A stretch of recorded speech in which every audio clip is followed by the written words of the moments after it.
What's up YouTube, and welcome to another exciting personal finance video where I'm talking about things like precious metals, stock market, real estate, investing, all that good stuff. Guys, if you're into that stuff, please do me a favor, like this video, subscribe to my channel, and check out my website, My Road to Wealth and Freedom.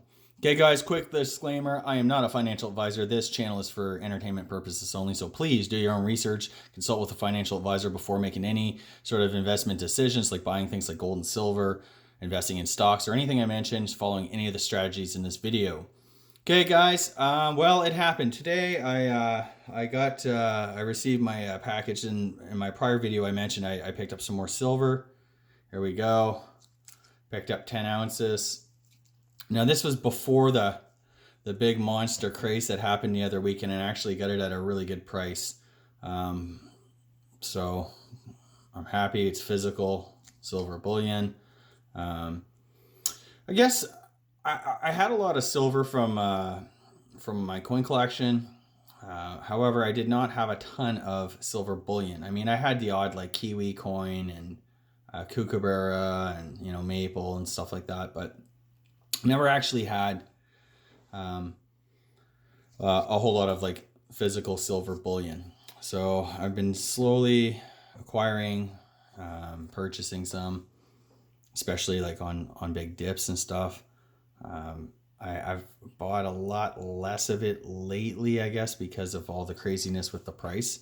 But I did want to at least have a solid 100 ounces of straight bullion that I could use versus having to sell off, some of my prized coins and stuff like that. So yeah, so I'm not really trying to play the big silver, squeeze or anything like that.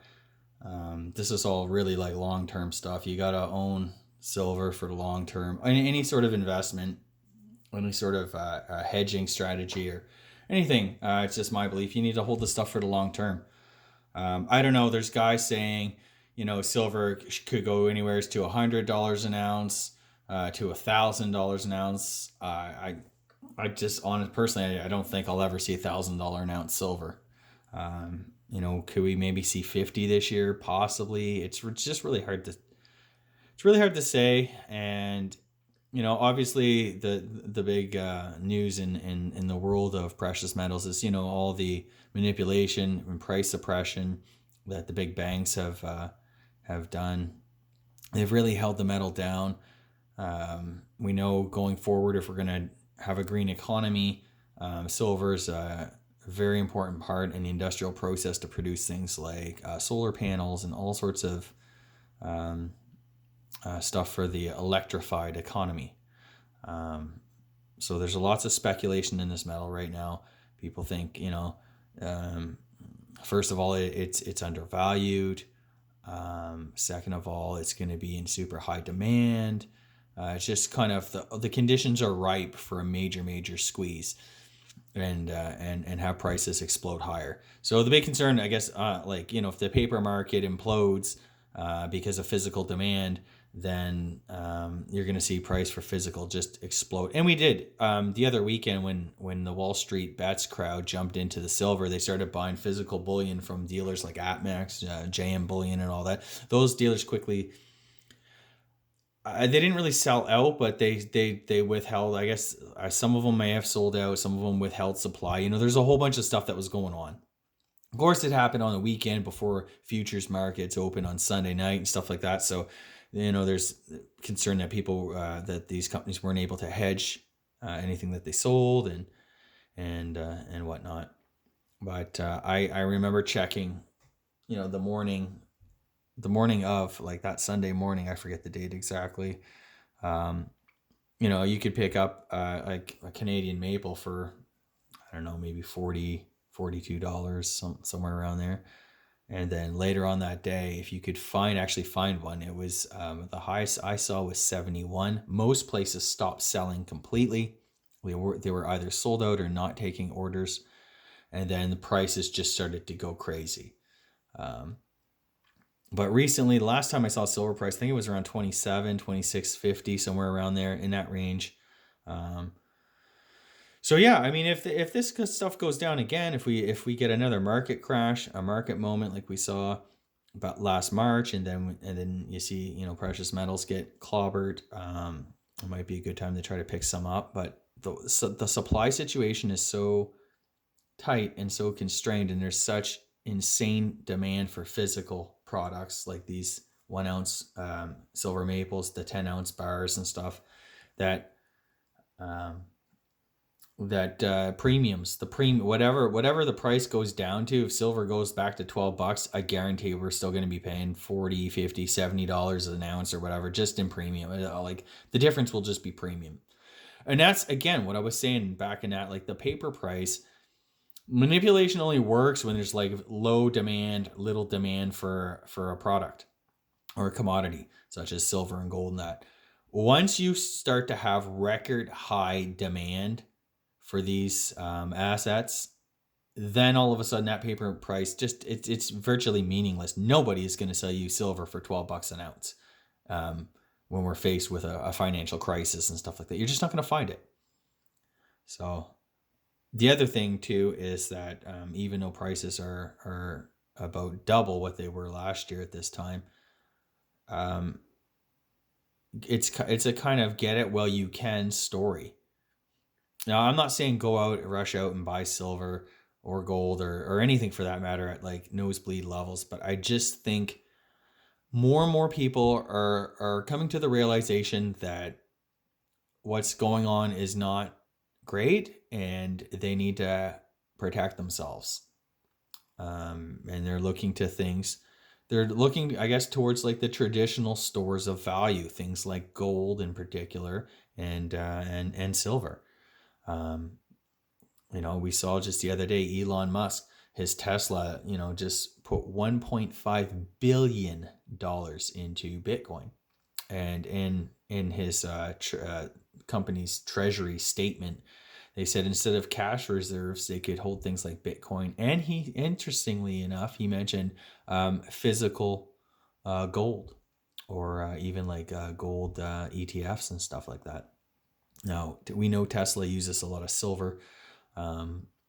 Is he going to try to, grab a whole bunch of physical silver, to kind of hedge out volatility in the future, and we might get really high inflation, and then the metals will do quite well.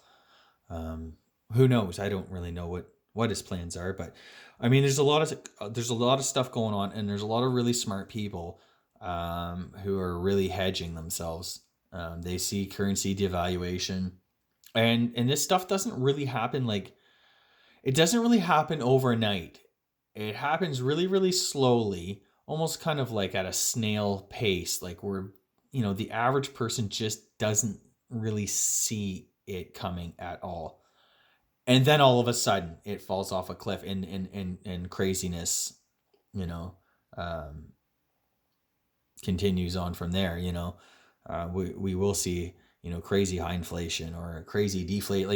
This is how these things work. It's never, I saw this coming a mile away, although very many, like a lot of people are saying that now. But there's still time, I guess. That's how I see it. There is still time. We haven't seen the crazy inflation that a lot of people have predicted. It's probably, or I guess we haven't seen it like a general level of inflation. We've seen inflation in assets like houses and obviously real estate, stocks, bonds, cryptocurrencies and stuff like. Yeah, we've seen crazy inflation in those things. But I do think a lot of that stuff is just speculative bubbles. Prices are really inflated for sure, but we haven't just seen sort of like a general level of inflation, and I think that may be on the way. But again, in which case you're going to want to own some physical things like precious metals, some real estate. And I don't care what anybody said, you don't want to have debt. I'm still on this thing. Like my focus again, and I've been pretty transparent with this. I'm focusing on paying off my mortgage. It's my kind of last big debt, and I want to be mortgage free. And I want to hold my investments. I do want physical gold and silver. I do want to own commodity stocks and stuff because I think they're going to do really, really well. But people have this idea that governments can inflate their debt away. Governments can do that. They can inflate. They can print currency, and and pay off all their debts and interest with devalued dollars and that.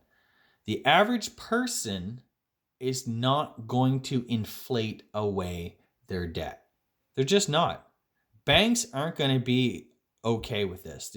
There's probably stipulations in the contracts that say, your mortgage isn't going to be inflated away. There is a slow, if we're at like a normal kind of like a 2% range or whatever, it's probably not a big deal. But if we get into like 10-20% or something like that type of inflation, and banks are going to revalue or restate the terms of their loans to us and they're going to say, you need to pay us back in dollars that have, comparable value to what they were, prior to, massive inflation and stuff like that. They're not going to let you get away with it. The little guy never wins in those situations. So I just think it's really, really dangerous because now you have all these people who are like, hey, yeah, it's okay to take out a ton of debt because we're at record low interest rates, which we've been for, 12, 13 years now.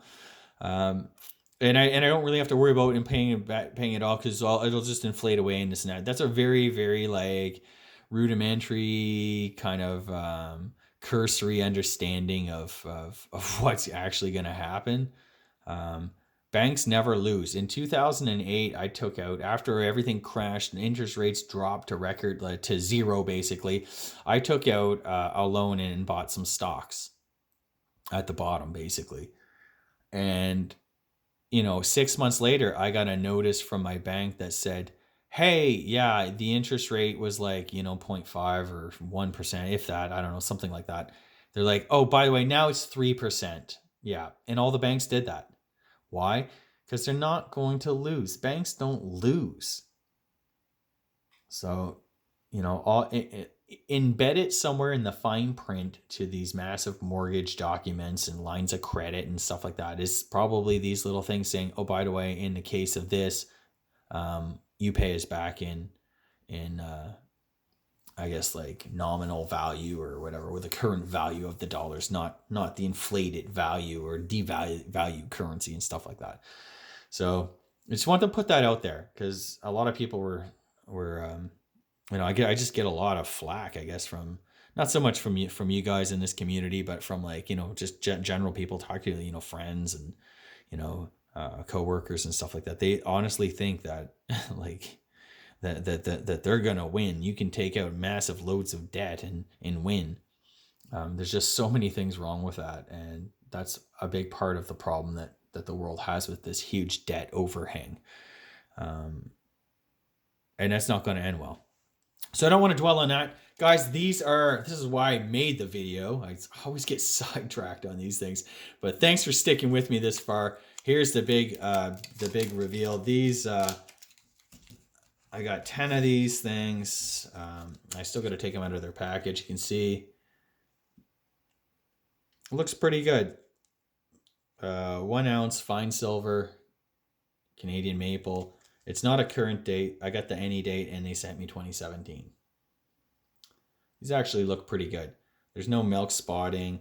In 2017, or in 2018, that's when the Mint Shield technology came in. You still got your Bullion DNA.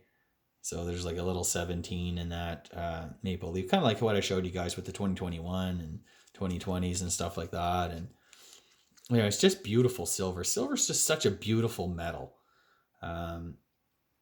There's something about it. And like I said, I bought a couple ounces for the kids there, last year, and even small children, they understand, they recognize like value, and they recognize something that's that has intrinsic value versus just the crap coinage that we have today.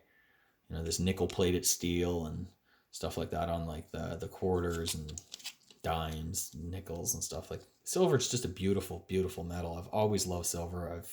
I treasure my coin collection, And but it is worth actually having some of these. I see that I should have probably been stacking some of these back in the day. I'm not going to go crazy. I'd like, some people want to have thousands of ounces and that.